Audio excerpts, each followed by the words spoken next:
Halo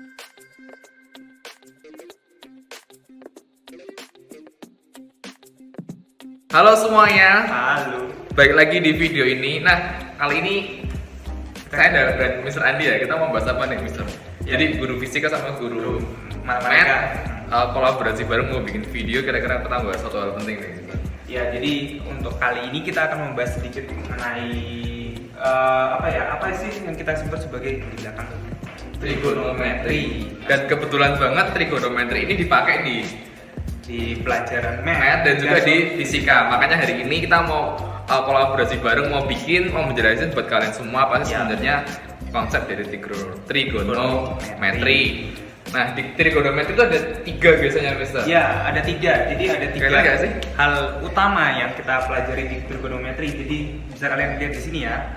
Mungkin di sini yang pertama adalah sinus, kemudian ada kosinus dan ada tangen. Hanya saja dari ketiga ini bisa kita jabarkan kembali, nanti ada 3 saudaranya yang lainnya lagi. Nah, mungkin bisa kalian cari ya di situ. Mungkin kalian pernah dengar nanti ada sekan, ada kosekan dan kotangan. Nah, mungkin seperti itu sih Mr. Yodi.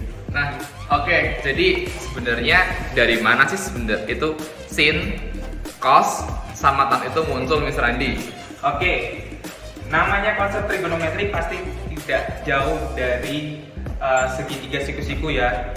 Kita tidak bisa keluar dari bangun datar ini. Jadi konsep dasar dari trigonometri sendiri kita dapat lihat dalam sebuah segitiga siku-siku yang dimana di sini ada sikusnya di mana, Mr. Andi? siku-sikunya di sini. Oke, ya. ini simbol siku-siku ya. Siku-sikunya. Jadi di sini besaran sudutnya ada 90 derajat. Nah, Ini ya. ya di sini. Oke. 90 derajat. Nah, di mana sudut lancipnya kita sebut sebagai sebuah theta. Theta ini nilainya kurang dari 180 derajat ya. Di mana di sini nama segitiga kan berarti ada 3 buah sisi ya, Yodi. Di sini ada sisi depan ya. Ada sisi depan dari sudut theta, kemudian ada mi ini adalah sisi miring, kemudian sa di sini adalah sisi samping dari sudut theta-nya sendiri. Nah, jadi ini tuh pasti depan dari ini ya. Ya, betul. Jadi misalkan nanti ada sebagai di sini alfa gitu ya. Iya. Nanti bagi si alfa depan adalah yang bawah ini. Oke, yang Betul. samping ini. Oke. Ya. Lanjut. Terus dari situ kita baru bisa dapat namanya sin, cos, dan tan. Tadi kan ada 3 kan. Kita Iya. harus wajib hafal 3 ini. Jadi hukumnya Betul. wajib, kalau enggak berarti sesat berarti. Sesat ini. Iya, sisanya. Oke, dari ketiganya ini tadi yang sudah disebutkan Mr. Yodi ada sin, cos, dan tan ini, kita dapat mencari nilainya dari sebuah segitiga siku-siku ini. Jadi kita bisa mengetahui perbandingannya dari tiap sudutnya. Jadi mungkin di sini ada sedikit tambahan ya, Mister. Oke. Ini kurang tetanya mungkin. Oh, Ya. memang sengaja saya kosong gitu. Jadi di sini kita bisa mencari tahu ada 3 perbandingannya. Yang pertama, ya, di sini bisa kita lihat ada sin theta. Sin theta ini merupakan perbandingan dari sisi depan, ya, dari segitiga siku-sikunya dibagi sisi miringnya. Jadi sisi depan dari sisi depan sudut dari theta dibagi sisi miring dari posisi sudut theta. Begitu. Kemudian yang kosinus tetanya adalah perbandingan dari sisi samping dibagi miring. Si miring. Nah, Oke. kemudian yang terakhir tannya adalah sisi depan dibagi sampingnya. Jadi seringkali kita untuk menghafalnya ya, Ya, mungkin betul. ada sinus itu demi, Demi, sami, sama desa. Jadi sekali lagi kalau sin itu adalah demi, cos itu adalah sami, kapan itu adalah desa. Ya. Nah, di antara semua sudut-sudut yang ada itu dari 0 sampai 360 itu Ya. ada yang namanya sudut-sudut istimewa. Ya, Jadi di betul sini sekali. yang istimewa tuh nggak cuma kalian semua bagi kita, tapi sudut-sudut pun juga dia punya keistimewaan. Betul. Gitu. Teman-teman di sini sudah kalian lihat ini adalah tabel dari sudut-sudut istimewa. Kita lihat kan ada, kita ambil dari 0 derajat, 30 derajat, 45 derajat, 60 derajat sama 90 derajat. Ini gimana dong Mister cara ngapalinnya? Cara ngapalinnya, oke. Dalam trigonometri kita jelas bakal pelajari mengenai sudut istimewa. Jadi dari ketiga sudut yang kita pelajarin yang Mister ada sinus, kosinus, tan. Di sini derajat istimewanya tuh ada 0, 30, 45, 60 dan 90 derajat. Nah, bagaimana cara kita menghafalkannya? Jadi di sini saya coba ya buat tabel-tabel kosong ini. Jadi yang pertama kita lihat sinus 0 derajat itu nilainya adalah 0. Coba ini Mas. Oh ya.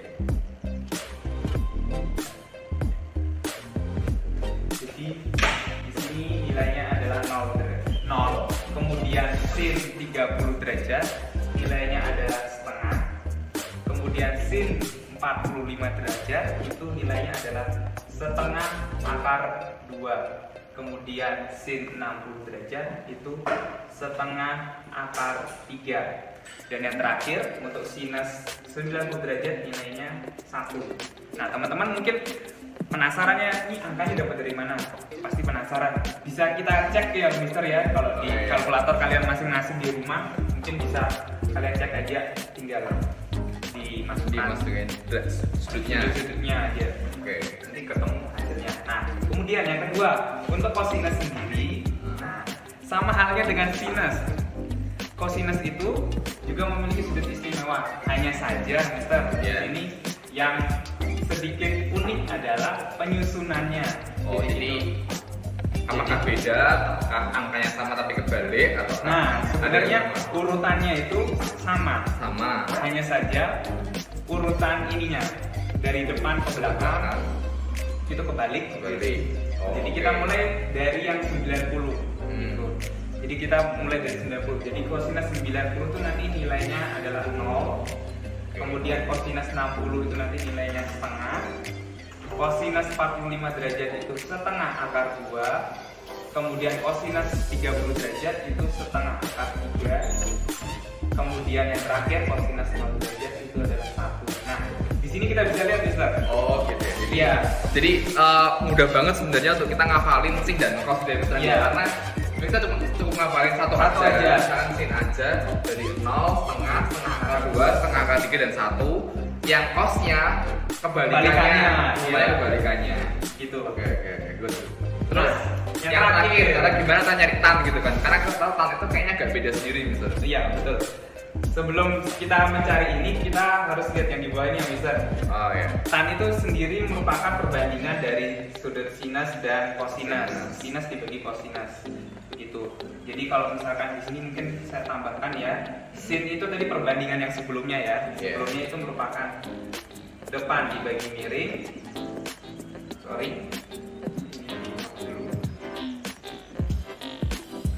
Depan dibagi miring.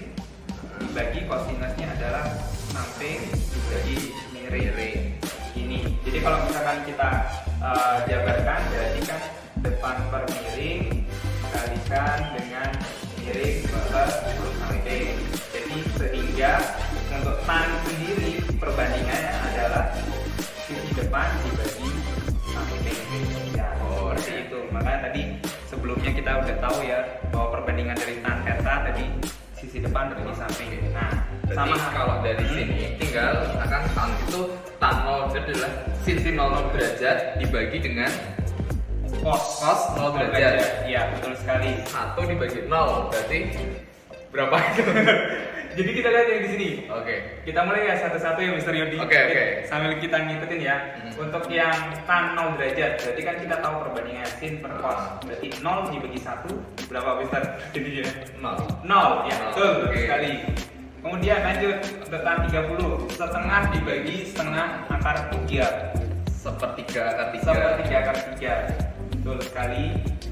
Kemudian yang ini setengah akar 2 dibagi setengah akar 2. 1. Yang tan 60 derajat berarti setengah akar 3 dibagi setengah, hasilnya adalah akar 3. Nah, yang unik adalah yang ini.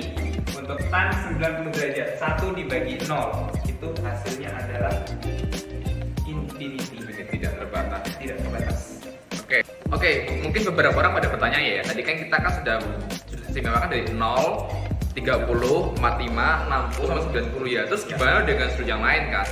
Padahal kalau teman-teman tahu dan teman-teman punya busur, itu tuh adalah 180 derajat untuk setengah lingkaran. Untuk satu lingkaran penuh itu adalah dari 0 sampai 360 derajat.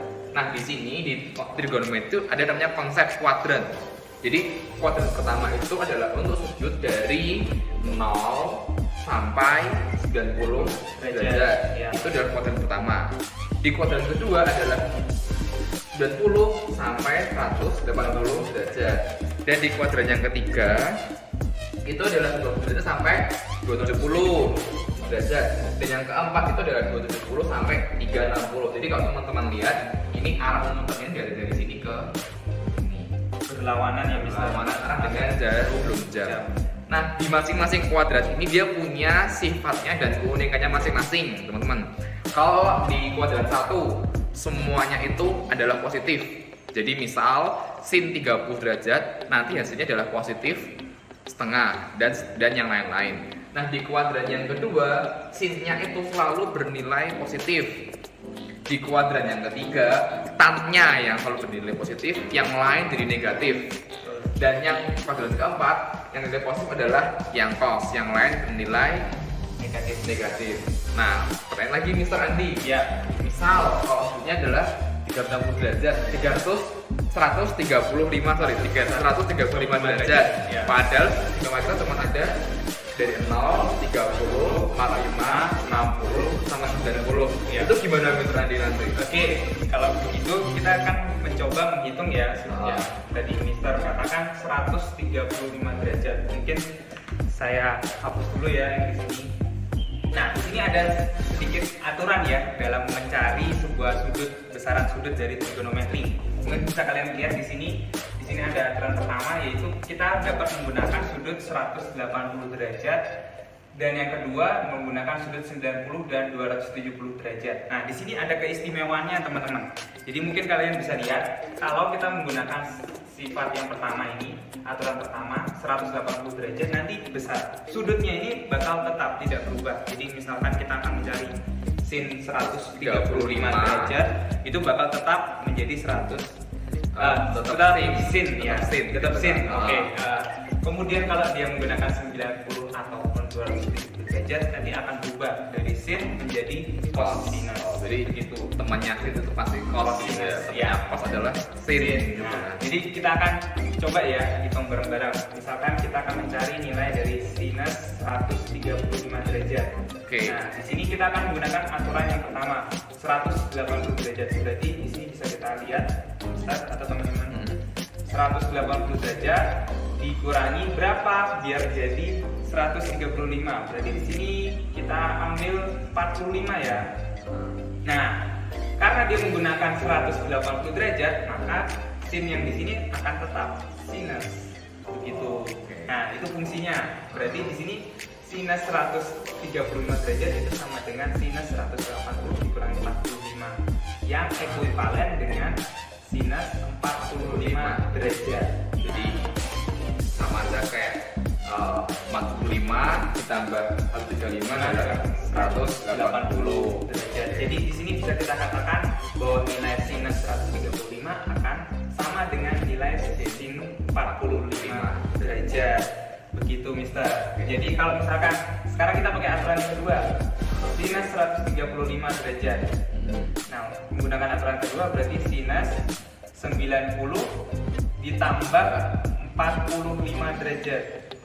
Oke, ini ya. Nah, karena di sini kita menggunakan yang kedua 90 derajat, maka yang seperti saya sebutkan tadi, sinus di sini harus berubah menjadi cosinus. Nah, jadi sinus 135 derajat, sinus berarti sama dengan sinus 90 ditambah 45, yang gak lain adalah cosinus 45 derajat. Jadi bisa kita katakan bahwa sinus 135 derajat juga itu sebenarnya ekuivalen atau sama dengan cosinus 45 derajat. Mungkin teman-teman bisa cek menggunakan kalkulator kalian masing-masing ya. Jadi di sini bisa dilihat kedua nilai ini itu sama. Itu berapa? Tadi setengah akar 2. Mungkin Gitu, Mister. Oke, thank you Mr. Andi. Kayaknya cukup dulu videonya. Terima kasih, semoga ini membantu kalian mengenai konsep trigonometri dan mungkin ini akan dipakai terus terutama di pelajaran math dan Ya. fisika. Oke, see you all. Bye bye.